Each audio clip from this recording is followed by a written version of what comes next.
En français.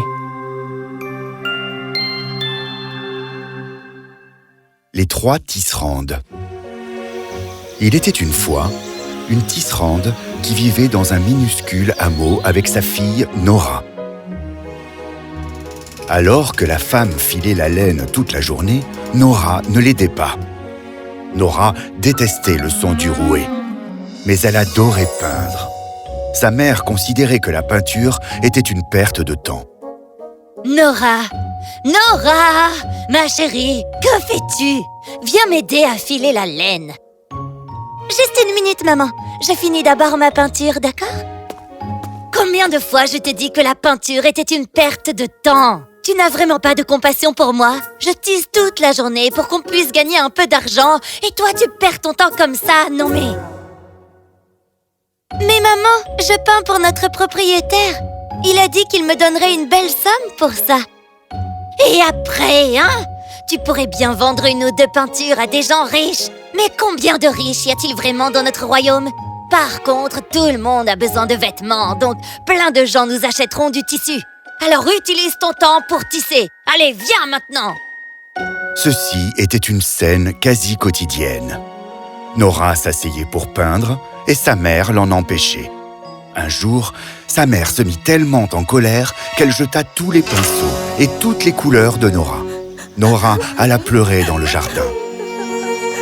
Et juste à ce moment précis, la reine passa par là. Lorsqu'elle vit Nora pleurer, elle demanda à faire arrêter son carrosse devant la maison de la femme tisserande. Voiturier, stop!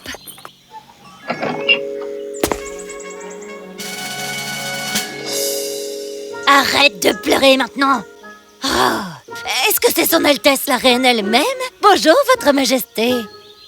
Bonjour, Madame! Est-ce que c'est votre fille? Oh, oui! Bonjour, Votre Altesse! Bonjour! Que tu es magnifique! Merci, Votre Altesse! Pourquoi pleurait-elle comme ça? Que se passe-t-il? Que dire, Votre Majesté? Ma fille travaille dur, elle adore tourner le rouet et tisser. Je n'arrête pas de lui dire de se reposer, mais elle ne m'écoute jamais. Maman? Quand je l'ai forcée à faire une pause, elle s'est mise à pleurer. Je suis une femme pauvre, Votre Altesse. Où puis-je trouver assez de fil pour lui permettre d'enrouler assez de pelotes pour la satisfaire? Je suis vraiment impressionnée de voir que les jeunes de mon royaume s'impliquent dans l'industrie. Pourquoi ne pas me confier votre fille? J'aime le son du rouet et j'ai plus de laine qu'il n'en faut dans mon palais, vous savez. Si elle parvient à tisser l'équivalent de 3 pièces entières de laine, je la marierai à mon fils aîné. Quel grand honneur ce serait pour une pauvre tisserande comme moi, Votre Altesse, merci beaucoup. Mais, maman! Oh! Ne t'inquiète pas pour moi, ma petite chérie. Je ne suis pas encore si vieille que ça. Je peux prendre soin de moi. Va au palais. Après tout, c'est la reine elle-même qui a proposé de te prendre sous son aile. Alors vas-y, va. Et c'est ainsi que Nora dut suivre la reine dans son palais. La reine amena Nora voir 3 pièces du palais qui étaient remplies du plus beau lin que la jeune fille ait jamais vu. La reine lui dit: Repose-toi aujourd'hui, mais ensuite tu devras filer tout ce lin le plus vite possible. Oui, Votre Altesse. Nora était si impressionnée par la quantité astronomique de lin qu'elle ne sut pas quoi faire. Elle passa la journée entière à simplement contempler tout ce lin. Le lendemain, la reine fut choquée de voir que rien n'avait été fait. Oh! Tu n'as pas encore commencé à filer, Nora? Pardonnez-moi, Votre Majesté, mais ma maison me manque beaucoup. Je n'ai pas réussi à me mettre au travail. Je suis désolée. Oh, je comprends. Ne t'inquiète pas. Prends ton temps. La reine partit, mais Nora était vraiment inquiète. Elle n'avait jamais vraiment appris à filer un lin aussi fin, et elle détestait le faire. Elle voulut dire la vérité à la reine, qu'elle n'aimait pas tisser. Mais elle appréhendait que la reine veuille peut-être punir sa mère pour avoir menti. Nora fut si submergée par l'angoisse qu'elle se mit à pleurer. Soudain, elle entendit des bruits de pas. Elle vit 3 femmes marcher vers elle. Qui êtes-vous? Et d'où venez-vous? Cela n'a pas d'importance qui nous sommes et d'où nous venons. Ce qui compte, c'est que nous sommes venus faire. Et nous sommes là pour t'aider, ma chère, si tu veux bien sûr. M'aider? Comment? On sait que tu n'aimes pas le travail de filage, alors on est venu filer tout le lin pour toi. Tu comprends? Vraiment? Merci beaucoup. Mais comment pourrais-je un jour vous remercier pour votre gentillesse? On veut juste une chose. Non, elle ne voudra pas. On est trop moche, enfin.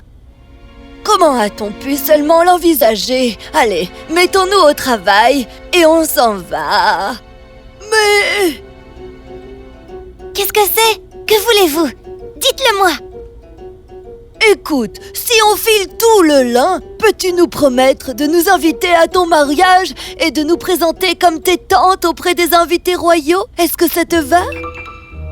Elle ne le fera sûrement pas. Regarde-nous, on a des orteils énormes au bout des pieds.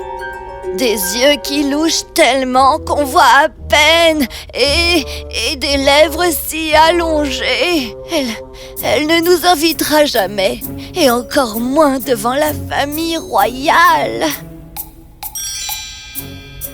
On est trop moche. Tu as raison. Bien sûr que oui, je vous inviterai. Et qui dit que vous êtes moche? Vous m'aidez au moment où j'en ai le plus besoin.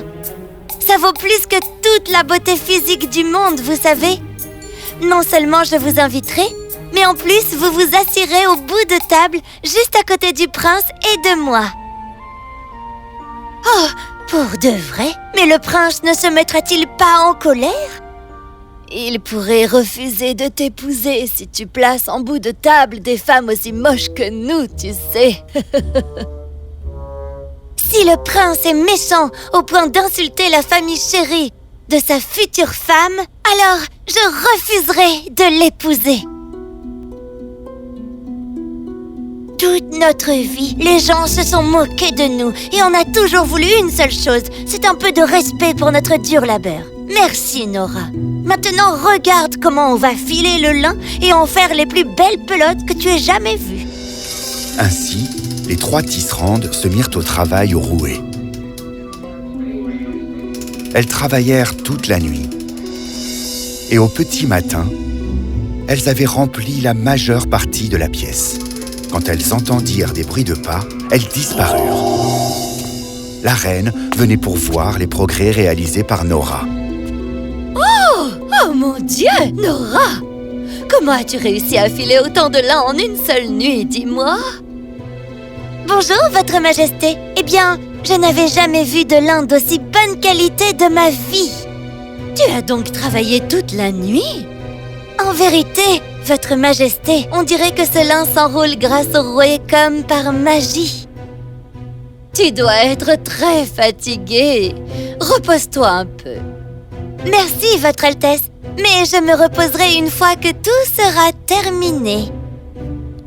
Nora n'avait pas menti à la reine, tout en ayant réussi à conserver son secret concernant les 3 tisserandes.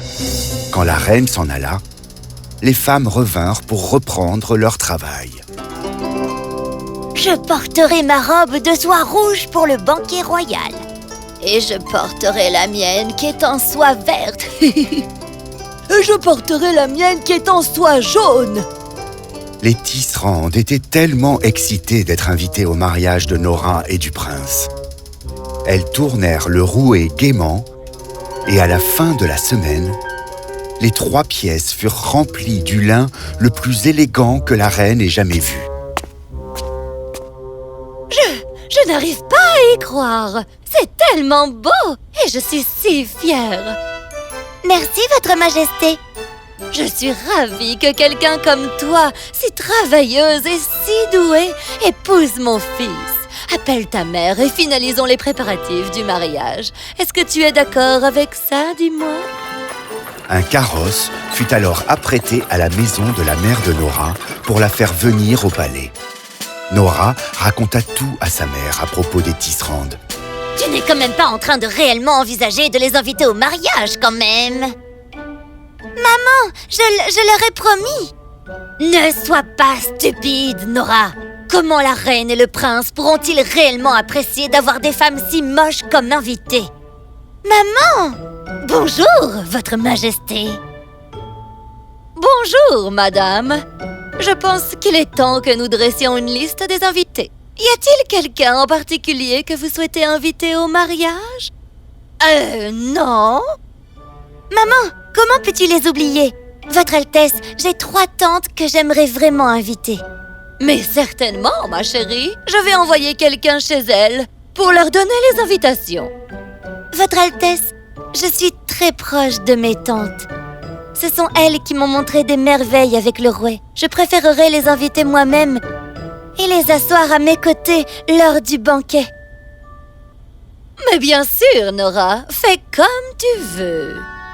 Ainsi, Nora invita les 3 tisserandes, aux grandes dames de sa mère. Le jour du banquet, la porte de la grande salle s'ouvrit, les 3 tisserandes entrèrent habillées en vêtements de soie rouge, vert et jaune. Tout le monde les regarda. Seule Nora se dirigea vers elles avec empressement. Mes tantes préférées! Merci d'être venues. Je vais vous présenter à la famille royale. Son Altesse, la reine, Sa Majesté le roi, et voici le prince Édouard. Bonjour, chère tante. Nous avons des sièges réservés pour vous.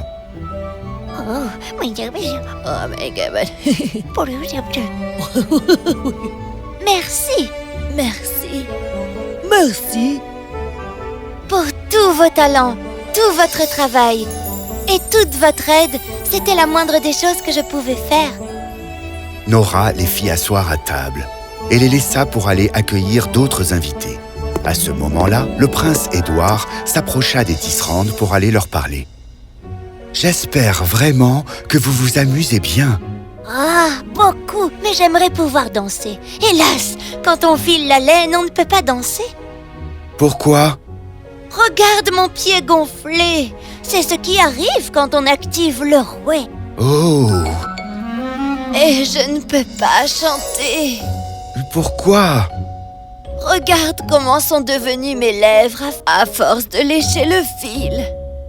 Et moi, j'aimerais pouvoir me tenir debout dans un jardin la nuit et regarder les étoiles, mais je ne peux pas. Pourquoi? Tous mes efforts pour voir les fils très fins ont affaibli mes yeux. Cela arrive souvent quand on est tisserand. Oh non!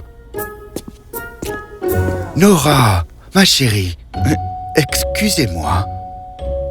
Qu'est-ce qu'il y a? Je t'en supplie, n'utilise plus jamais le rouet. Regarde comment ça a rendu tes pauvres tantes. S'il te plaît. Mais...